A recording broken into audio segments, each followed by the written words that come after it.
All right, going to college is a blast, but having student loan debt for the next 20 years sucks. So here is 8 tips to help you save money during college. Real quick before we jump in, on my last video, I said you're gonna wanna subscribe because I was gonna do a thing where I popped a whole bunch of balloons that were full of gasoline and lit a whole bunch of stuff on fire to teach a personal finance topic. Apparently gas eats latex, so when I was putting the gasoline in the balloon, it just popped the balloons before I was even able to put it where I wanted it to. So that was a failed attempt, but it is going to be coming in the future. So if you have not yet, subscribe. You're going to want to see it once I figure out how to do it.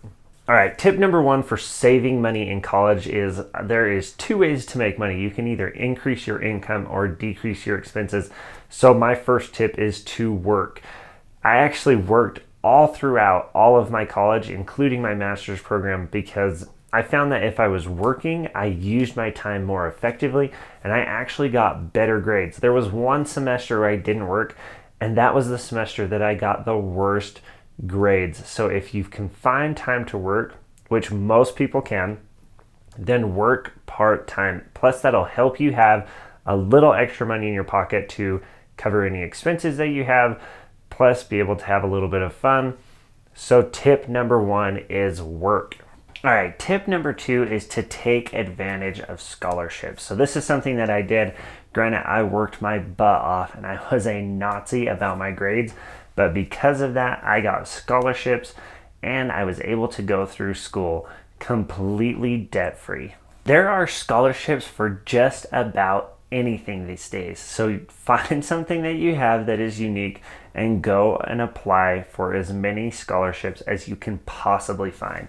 All right, tip number 3 is FAFSA. That is FAFSA. That is Free Application for Federal Student Aid. So there are Pell Grants out there that you can apply for, and a grant is where they will actually give you money and you do not have to pay it back. You can also apply through FAFSA and it'll tell you whether or not you apply for a federal student loan. Obviously, if you can avoid student debt at all, do not take the loan. But you can take that Pell Grant and save a whole lot of money. It is over $6,000 a year that you can get absolutely for free. There are a few stipulations on who qualifies for this Pell Grant, so go and apply. There are some income thresholds.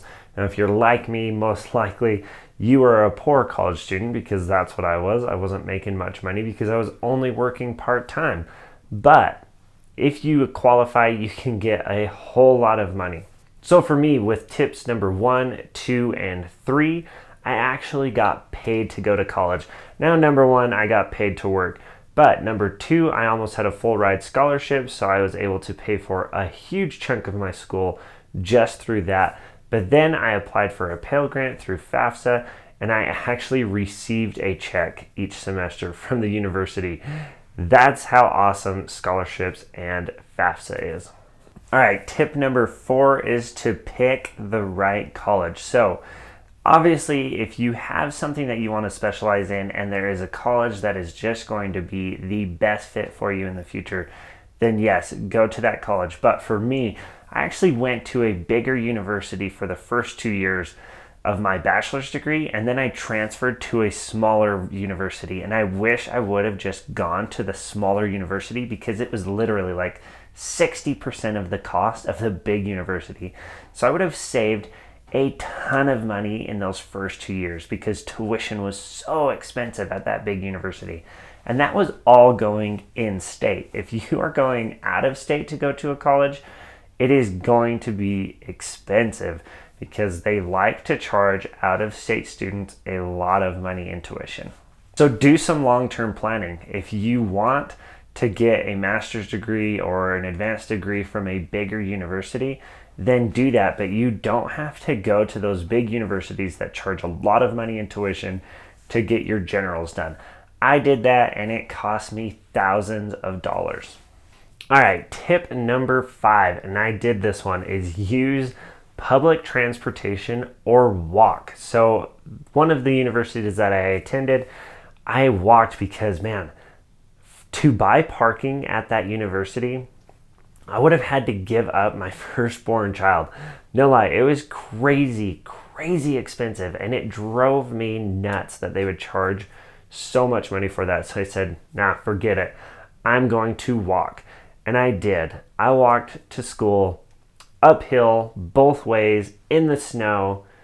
No, I'm kidding, but seriously, it kind of did look a little bit like this.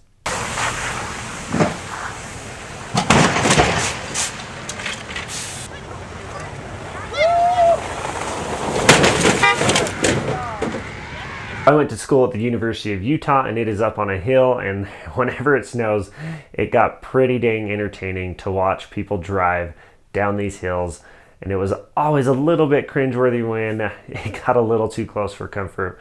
But tip number 5 is use public transportation or walk to school. Now, obviously, if you're going to walk to school, then you are going to have to pick an apartment or a house that is close to your university. All right, tip number 6 is kind of an overarching thing. Be frugal. So I was really, really frugal during college, and I still had a blast. I found every single way that I could to save a little bit of money. I would save money by packing my own lunch to go to the college that I was going to so that I didn't have to buy food on campus. I would share a room so that my rent was half as expensive. I would find any way that I could to save money, and I actually turned it into a game where I would live paycheck to paycheck. And so what I would do is I would put 10% away. I would just save it automatically, and then I would try and save as much money as I could. And then anything that I have left over, by the time I got paid for my next paycheck, I would put into savings, and I would start the game all over again. And I got so good at it that eventually I started saying, okay, instead of putting 10% away right at the beginning of my paycheck, I'm going to put 20% away, and I'm going to save that. And I just kept increasing that percentage to see how much money I could save. And I did. I actually saved money while going to college. All right, tip number 7 is to claim the tax credits that are written into the tax law for you.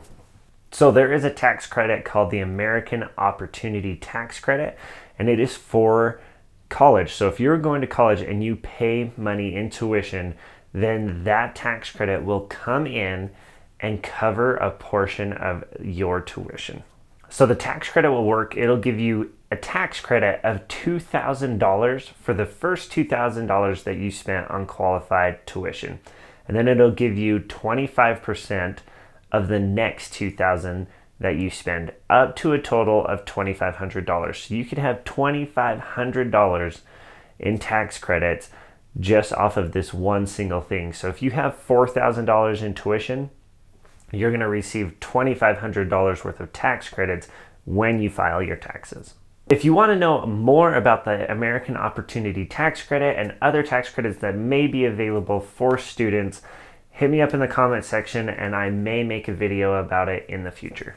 All right, my final tip is something that I wish I would have done. It probably would have been one of the best moves financially I could have made in my life, is I wish I would have house hacked during college.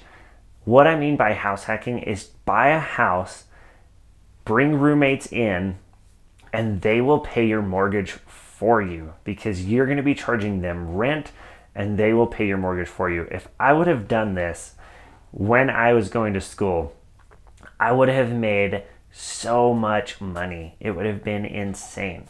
So I started going to college in 2010, so not that long after the housing crash. So house prices were still pretty low where I was, and they have just gone up like crazy, especially in Salt Lake City, Utah, which is where I got my degree. It would have been insane how much gain I would have had on that. Plus, it's a really smart investment if you house hack because someone else is paying your mortgage for you. And then if you ever decide to move, you can keep that house and people are going to still be paying you rent because you are in a college town and you can always find renters in a college town. It's so much better to find renters there because you know there's going to be kids that need a place to stay while they're going to college. And then you have the appreciation from the housing market. From 2010 to 2020, would have been insane growth on that house, and I could have easily sold it and pocketed a whole bunch of money. So yes, I wish I would have house hacked. It would have really helped me out financially in the future, and it would have increased my real estate holdings, which I love real estate. I currently have 3 rental properties, and this is how I'm going to buy 1 rental property every single year for the next 10 years. Thanks for watching. We'll catch you next time.